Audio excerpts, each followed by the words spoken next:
We can't think of a better family recipe than cookies, especially at Christmas. It's the epitome of time spent with the grandkids and goofing off while a football game is on and the fire is warming the house. It's as cozy as it gets. At first glance, this recipe is very simple, with just 4 ingredients. As we love to say, this recipe punches above its weight. The result is a light and buttery cookie, perfect with a cup of tea or a nice treat after dinner. Today, we're making our dear friend Sandie's grandmother's shortbread cookie recipe. Let's get cooking.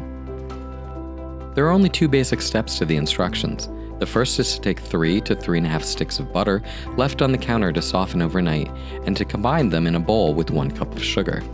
They're creamed together with an electric mixer. When I make this again, I'll use the paddle attachment on my stand mixer. Then we sift together 3.5 cups of flour and a half cup of cornstarch through a fine mesh strainer or sieve directly into your butter and sugar mixture. Then, with your hands, knead together, and gradually you'll end up with a cohesive ball of cookie dough. You can set the dough aside at this point or refrigerate it for a few days until you're ready to bake. When Sandie would make this for Christmas, she would have her grandkids form the dough into 4-ounce balls, flattening and then shape them into cookies, poking a few holes in the center with a fork and crimping around the edge.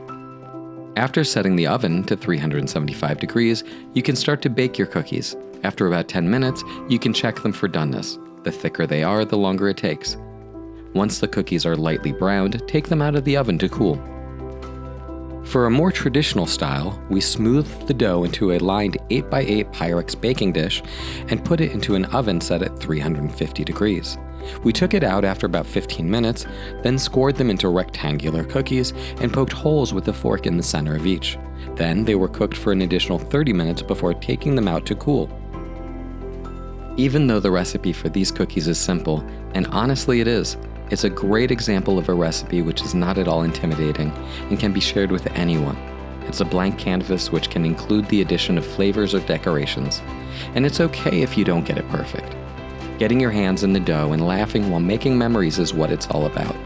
When Sandie shared this with us, she had many photos from many past holidays, and it's no surprise. It brings back memories of happy times and more to come. It's what makes us look forward to spending time together and to looking forward to many happy years to come. From the bottom of our heart, thank you for joining us while we share our stories with you, and may the new year be joyous for you and your family. And please remember, great minds eat alike.